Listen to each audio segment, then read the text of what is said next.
A media analyst quoted earlier this year in the New York Times, quote, "Rupert has his mojo back." Rupert Murdoch on Uncommon Knowledge now.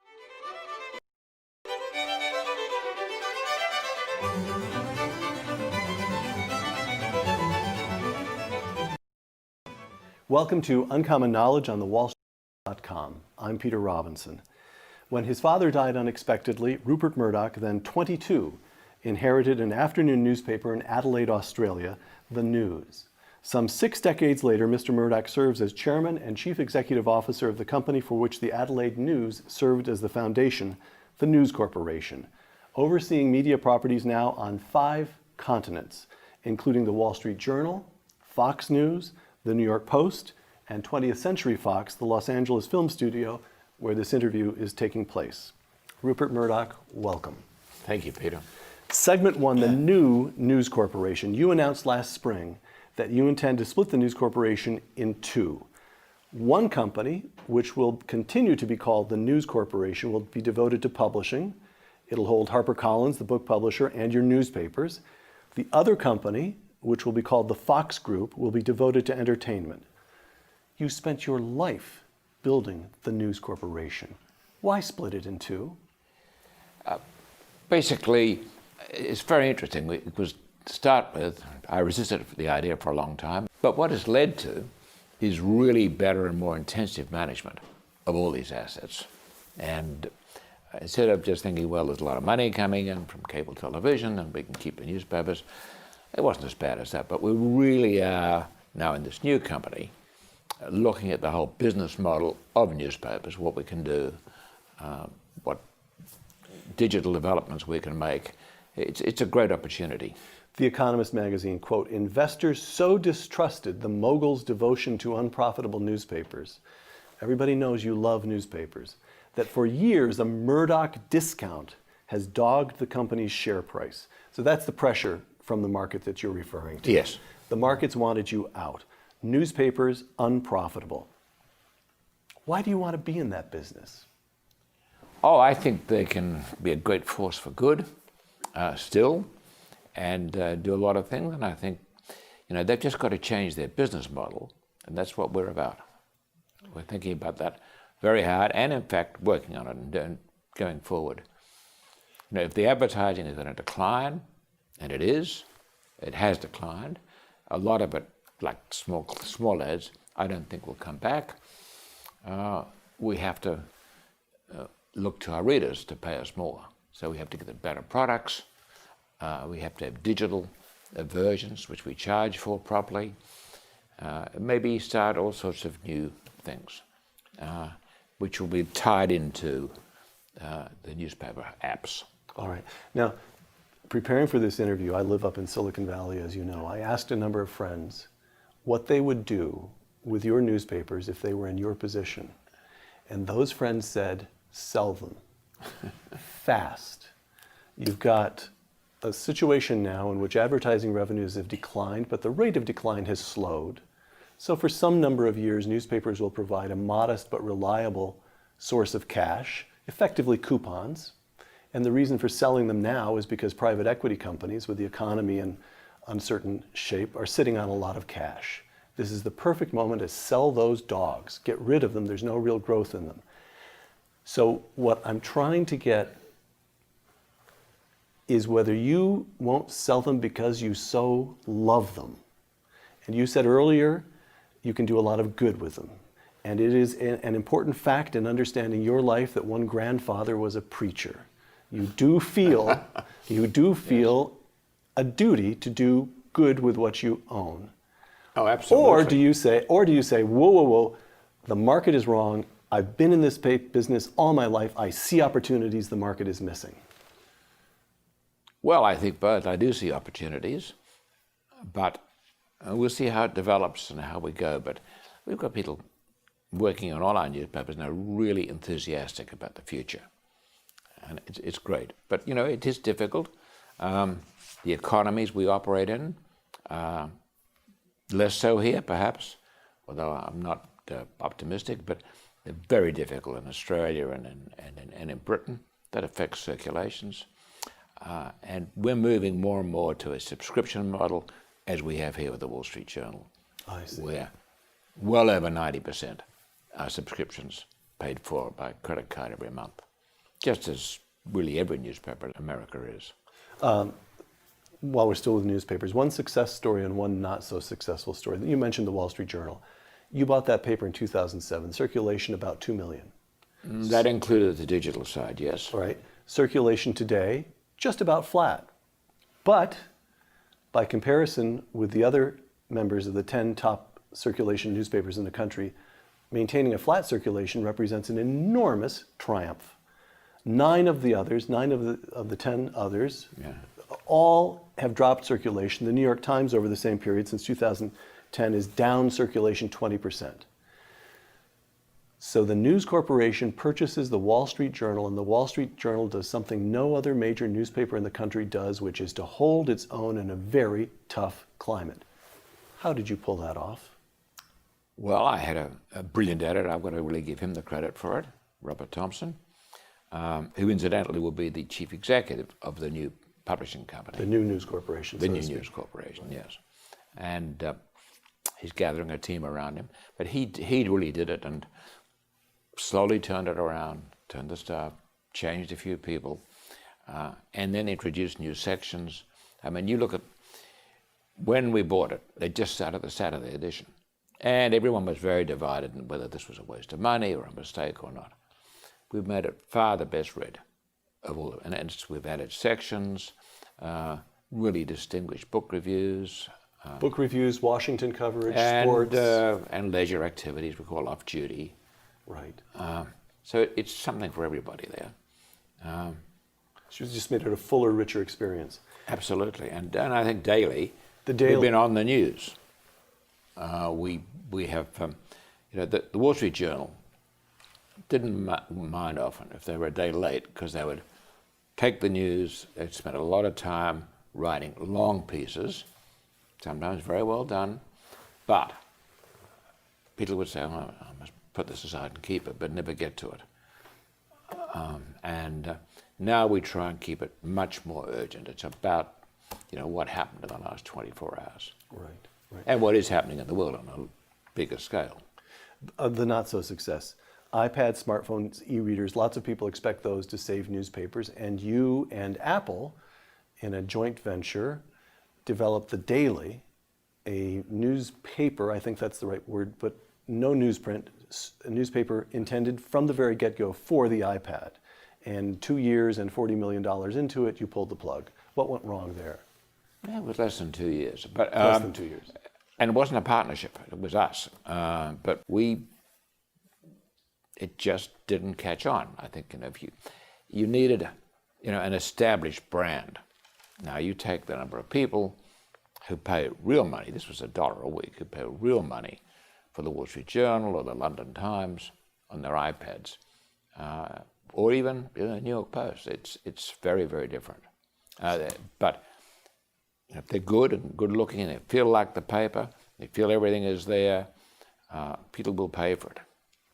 Last question about newspapers. Very often, they'll keep buying the paper and they'll buy the app on the iPad, which is not cheap, because they've got something mobile to take with them.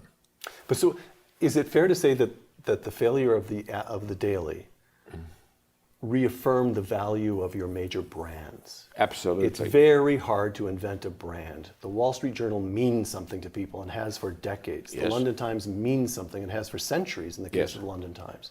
Those brands are powerful. That's right? Yeah, absolutely. Last question about newspapers.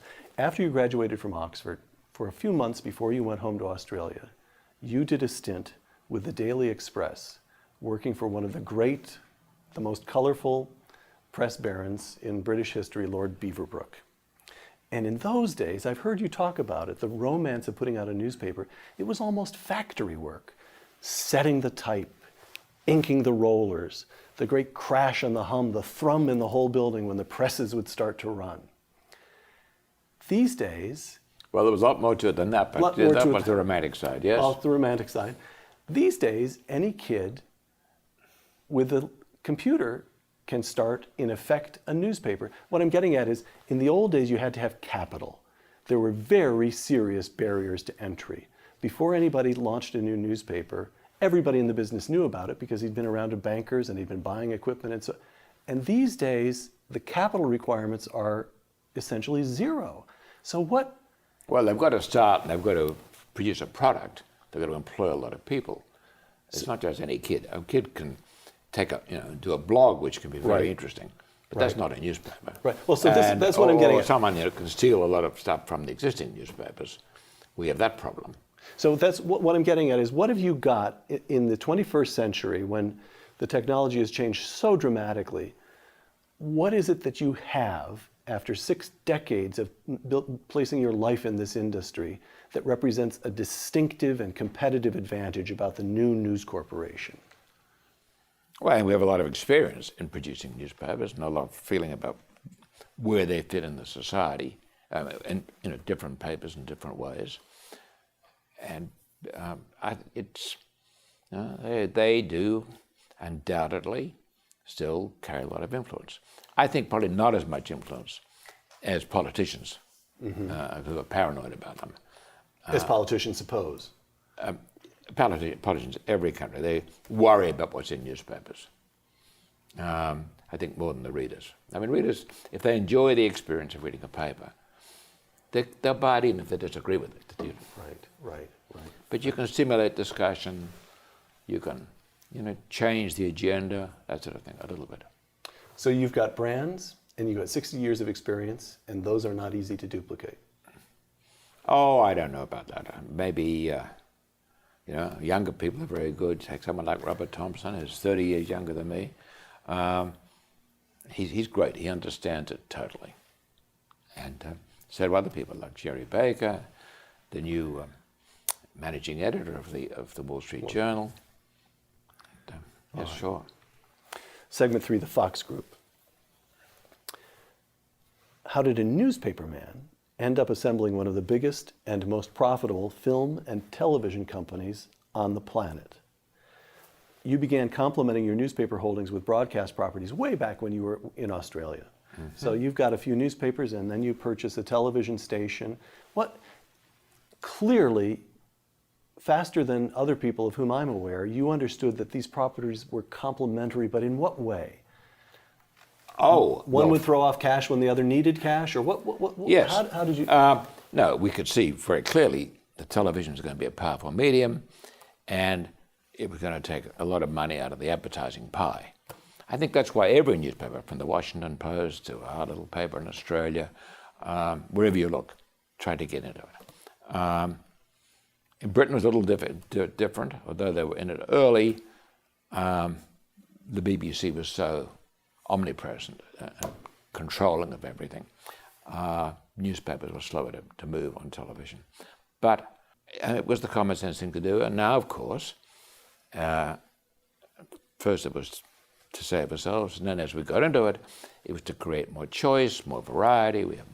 We have a lot of cable channels here. They're going to 100 million homes, and some with very big, powerful audiences like Fox News, and others like our main broadcasting network, which goes out to the whole 110 million homes in America. That doesn't do much news, but that's entertaining, and the idea of that is, when we started it, we thought, look, there's room for more choice than just 3 networks. Right. Now, of course, the problem is the average home gets 80 to 100 channels, some more if they pay extra. So the audience is being fragmented. So it's become, in some ways, quite a difficult business. If it's just for cable, and you can charge the cable companies for carrying it for every home they go to, it's a very good business, or it can be a very good business. The Fox Group accounted for 9/10 of last year's operating income. And the big performer within the Fox Group is the Fox Cable Network programming, and above all, Fox News. This brings us back to Fox News. From an analyst report, quote, the cable programming division's performance accounts for 28.5% of News Corporation's revenues and 60% of its operating income. You launched Fox News in 1996. Today, Fox News has more than twice as many viewers as its two nearest competitors, CNN and MSNBC combined. From zero, from a startup, to nearly $1 billion in profits. Certainly has more. I don't know if it's exactly double if you add the two together, but never mind. It's way out in front. It's good news for Fox, whatever way one Yes. slices it, right? So what I want to know is, how did that happen? What makes... First question is, where did you have the audacity in a very settled television environment? Well, it was a rather rash idea. I said, let's try it. And everybody said, no, CNN has been there for years. There's no room for more than one news channel. And we tried it, and we put a different viewpoint, if you like. I would say, and we were fair and balanced. People laugh at that and say, no, you're very right-wing. In fact, you'll find just as many Democrats as Republicans on it, and so on. And whereas you'll only find Democrats on the others, or more or less. But it's really given comfort and voice to the big conservative, the normal American conservative, working class people, particularly people in the countryside. They love it. Right. So what interests me is you said There's a lot of character to it. Roger Ailes, who runs it, is a genius. The way he balances everything and manages to control his celebrity stars. But it's very good. But you said a moment ago it was a rash decision. At the time, yes. And you said, well, let's go ahead. So this is another interesting aspect of your character. Even as one grandfather was a preacher, the other was a well-known gambler. Am I not correct about that? Pretty much. And there are moments in your career, in fact, a lot of moments in your career, where it looks to me as though Rupert Murdoch just says, oh, what the hell, let's give it a go. That's true. That's true? My father used to worry that I'd take after my mother's father, the gambler. But there's certainly a bit of that in my genes, I'm sure. All right. So Fox News is on the air since 1996, and CNN's relative ratings drop, MSNBC's relative ratings drop. The puzzle to me is everything Fox News does, it does in public.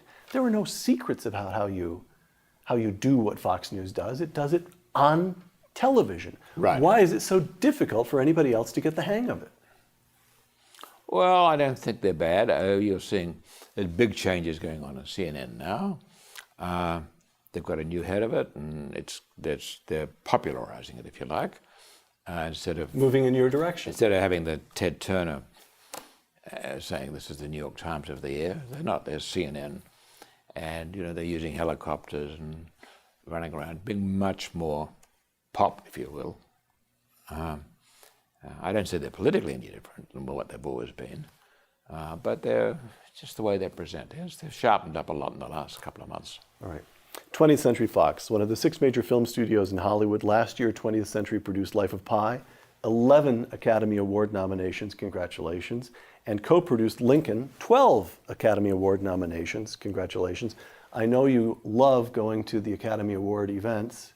Well, yeah. I'm just joking about that. But despite these 2 enormous hits, over the last several years, revenues at 20th Century Fox relatively flat. What do you do with a movie studio? What do you do with a studio? We've been consistently, certainly the last 5 years, pretty much equally the most profitable. Mm-hmm. Warner Brothers and ourselves. I think we were 3 out of 5. We just outpaced them. 2, they just beat us, but very close. But we stand right above all the others. Disney's about half that, and then you go down to sort of also-rans in terms of profits. Mm-hmm. So, you can say, look, there's vast turnover here, and often there's no profit. Life of Pi, which everyone thought we were crazy, and it took years to make. Hugely expensive. And a lot of money, has now taken 600 million, or will in the next week or so, go past 600 million at box office around the world. Now, Lincoln, which I enjoyed very much, and I thought great acting, by Daniel Day-Lewis. I think it's taken about 175 million here. If it wins, it'll probably go to 200. Internationally, where we distributed, it's less than that, because it's very much an American thing. Mm-hmm, mm-hmm. And I think it costs less than Life of Pi, but will probably certainly make less money. And so 20th Century Fox is still in the business of big, expensive productions and hoping for a blockbuster. Oh, we try not. We have a lot of pretty commercial films that some are very expensive, some are not. It depends. But if you build a franchise, it's good. And we have, an animation division, which actually is on the East Coast, which makes a film about every year. We've had, I think, 3 series of Ice Age. Right. Very, very profitable. I know my children rent them over and over again from Good. iTunes. One more rumor, but it's a rumor with a pedigree because it comes from the Wall Street Journal. Wall Street Journal's story on News Corporation's last earnings call. Chase Carey.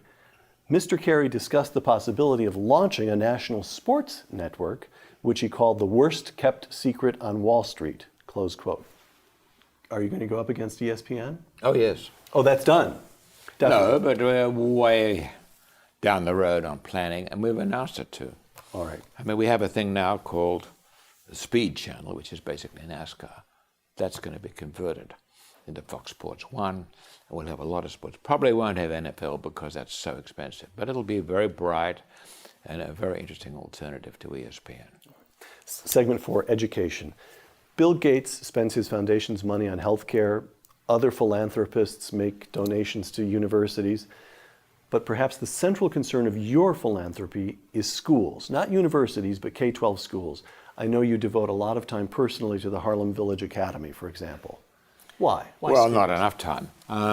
But I think Amplify is a big thing now. Amplify is your education It's going to be company an education division of our new news of corporation. the new news corporation. I just believe that in this country, and for that matter, it has been true in Britain, although they're improving a lot at the moment, but this country is a crime. Look, right here in Los Angeles, 50% of the kids in public high schools drop out 2 to 3 years early. They're never going to, they're committed forever to the underclass. In Newark, it's the same, 50%. And I think it's just, it's criminal what we're doing to this generation. We are not educating them as well as the previous generation. And this has been going on and getting worse. And this Amplify, what we're doing, it's going to be all electronic. It's a really new way. It'll work with teachers, it'll help teachers tremendously, but we're putting classes, we're developing classes, K through 12, which will all be sort of animated on a tablet or iPad-like device. Completely electronic curriculum. Absolutely. Right? Yes, absolutely. And we're testing it now with 5,000 kids across the country. Just the first, I think, 80 hours or so of material that we have finished. It takes a lot of work to do this. And how much investment have you got into that already? Well, we bought a company that has a lot of technology for over $300 million, and I guess we've spent the best part of another 100 or 200, and we will continue to spend at that rate for 3 or 4 years until we get sufficient acceptance through enough school systems. So you're willing when to it will turn profitable and potentially very profitable. There'll be opposition, but you get the big traditional publishers who, like Pearson and McGraw-Hill and so on, who have had excellent textbooks, but their response to this is to sort of turn their old expensive textbooks into a digital delivery. We're really trying something much newer and built into these things, great teachers' aids and so on. It's really fascinating. Right. We heard earlier that investors were worried about this so-called Murdoch discount, that investors would pull their hair out because you love newspapers too much. And now the question is, we just heard you talk about education with deep personal passion. Is Amplify going to be a business or a cause? Oh, both, I hope. Both, okay. And you don't see any contradiction? No, not at all. Look, investors don't like new things and risky things, and they're not going to like this new News Corp as a share for some time. We're going to have to prove that we can have rising profits and do a job and develop new products, electronic products and so on, before we get really recognized by the market. Whereas Fox Group, I think will just go up and up. Right. If all our plans go on in cable and so forth. Segment 5, The Fighter. Rupert Murdoch in the News Corporation 2012 annual report, quote, "Over the years, I have become accustomed to the noise and negativism of the naysayers." That's right. Explain that. Explain that. Well, there are always people. Oh, this won't work, that won't work. And, we started very small, so we had to take gambles. We had to take on things which were nearly broke and turn them around and fight our way into the marketplace. Whether that was getting out of Adelaide and going to Sydney, or whether it was with the London Sun, because the Daily Mirror was selling 5.3 million, and the London Sun, they owned it actually, but it wasn't a tabloid even. We took it and probably saved about 600,000 readers, and it went up, and almost from day one. We used television advertising for the first time in Britain and so on. It went over 1 million, and then it was a question who would get to 3.5 million first, us going up or them coming down. And now, we've all, although the third one started, it doesn't sell many, the Daily Star, but we've got 2.25 million daily, more on Saturday, but 2.75 million on Saturday, and the Daily Mirror is at 1 million, or most days under 1 million. So it's very interesting. It is very interesting. Now, when you founded The Australian, first national newspaper in the country, you went up against entrenched newspaper interest in Australia.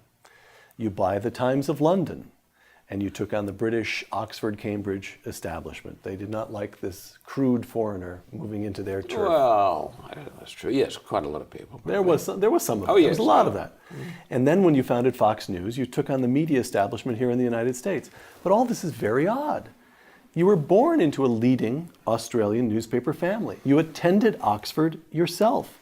When you took on the media in the United States, by that point you already owned quite a lot of media in the United States. Why didn't you ever just settle down and enjoy life as a member of the establishment? Oh, I'm not that type. Why do you feel this need to tip things over all the time? Well, I think it's great to be, if you're sure of what you're doing, to be a little radical, be an agent of change. And we're not forgiven in Britain. There's a lot of this trouble we've had recently, been motivated by the right and the left. They remember we supported Thatcher. They remember we broke the unions in London, the print unions. And I think, as far as the right went, and the far right, like Lord Putnam, the great sin that we committed was starting Sky Television, because that was like a challenge to the BBC. Right. And we were out of control. We started it from a satellite, a Luxembourg satellite. And we very nearly went broke on that. Very nearly. And the establishment started another one, and they lost heart. They lost a fortune, more than us. And we came together and merged, and then they all went away, but one by one. And we became a public company of great value, and we have 40% of that today. Of B-Sky B. Yeah, and it's doing a fabulous job. It's got hundreds of channels on the air. You mentioned a moment ago. Some I'm sure just aren't watched, but it's interesting. Oh, you mentioned a moment ago Ronald Reagan, whom you knew, and Margaret Thatcher, whom you knew very well. Yeah. Yes. I didn't see a great deal of anything like that, but yes. She could get you on the phone, and you had a meeting of minds. Well, any prime minister can get you on the phone, but she didn't. You could get her. I don't remember ever calling me, I would call on her occasionally, maybe once a year. Well, a quarter of a century, 30 years after Ronald Reagan and Margaret Thatcher left office, is this where they would have hoped the United States and Britain would be? Not at all. What's I gone think wrong? they feel it slid a lot. What's gone wrong? In Britain, I think the welfare state is out of control, and it's very, very interesting. And here, if we're not careful, I was reading today of a woman with 2 children. She only makes $19,000 a year, but with food stamps, subsidies from state and federal government, welfare, she's getting the equivalent of $85,000. Now, that's why we're going broke.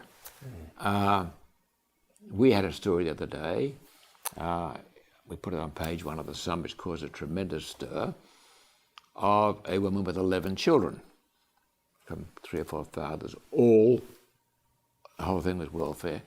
And the local council had just spent £400,000 building her a house big enough.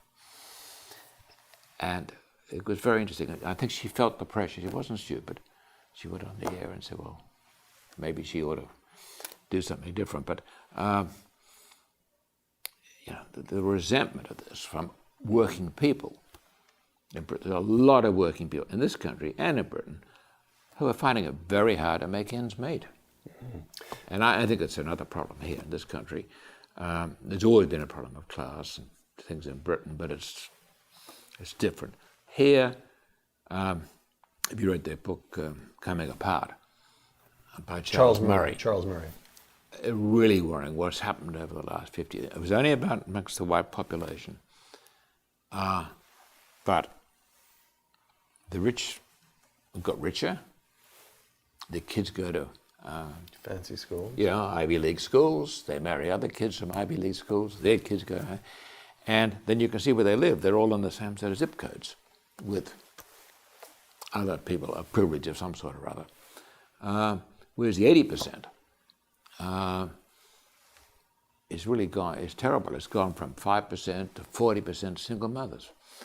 They don't see the chance to break through. Previously, 30 years ago, everyone would go to church together. There were Boy Scouts. There were people mixed. Right. And there wasn't a resentment, and there wasn't there with these extremes. And the answer is not, I think, just to say, look, you've got to flatten the rich. The answer, they've got to take their share, but it's education. People have got to get through, a good high school education to start with. Right. Then they're on their own, whether they go to special occupational sort of schools or whether they go to college or whatever. But we've got to not only make these young people from poverty homes aspirational, we've got to help them with that starting education. Rupert Murdoch in the News Corporation 2012 annual report once again, quote, this is you, a free and democratic society depends on an educated public. Well, that's exactly the business we are in. We help our customers gain the knowledge they need to get ahead in life and make informed personal choices, close quote. You're in the democracy business. That's correct. Is that the way you see it? And how, I'm going to read a tweet of yours. By the way, you started a Twitter account just over a year ago, and you already have 400,000 followers. Yeah, it started as a bit of a joke and a lark. Well, and then my family was horrified, and so other people said, no, it's a good idea. Just express yourself on serious subjects occasionally, and people will see that you're not the sort of caricature figure that most think you are. February 3rd, 2012, Rupert Murdoch tweets, Ray fiscal stimulus, no. And again on the same day, inflation alert, big central banks printing huge sums money, failing to produce jobs or manufacturing, very dangerous times, close quote. How dangerous? Oh, I think very dangerous. You don't get out of recessions without the formation of lots of small businesses. And today, you've got a really lack of political leadership in all 3 countries we're in. And people feel uncertain. They're not prepared to risk everything, borrow money and start and employ 30 people or 40 people. That's one side. The idea was with this money, pumping a lot of money out, it could stimulate things. It hasn't. It stimulated speculation. That's why, the price of oil is at least $20 a barrel more than supply and demand would suggest. Mm. We've seen in today's headline, the price of gasoline across America has gone up 50 cents a gallon in the last month. Now, that has got to be a drag on the economy. Working people have to drive to work. Working people, even if they just drive to Walmart, they're using gasoline. Right. And if it's 10% costlier, that's less money they have to spend. It's a drag. So then, if all commodity prices get pushed up by speculators, because money's so cheap, it's so easy to borrow money. Coming to a few final questions here. One big final question. You started your career 6 decades ago. So you've seen the Cold War come and the Cold War go. You participated in the Reagan years. You were a journalist of importance in the Thatcher years and since. You've invested in China, you've invested in India. You have a global view and a global view that's adjusted, calibrated to decades.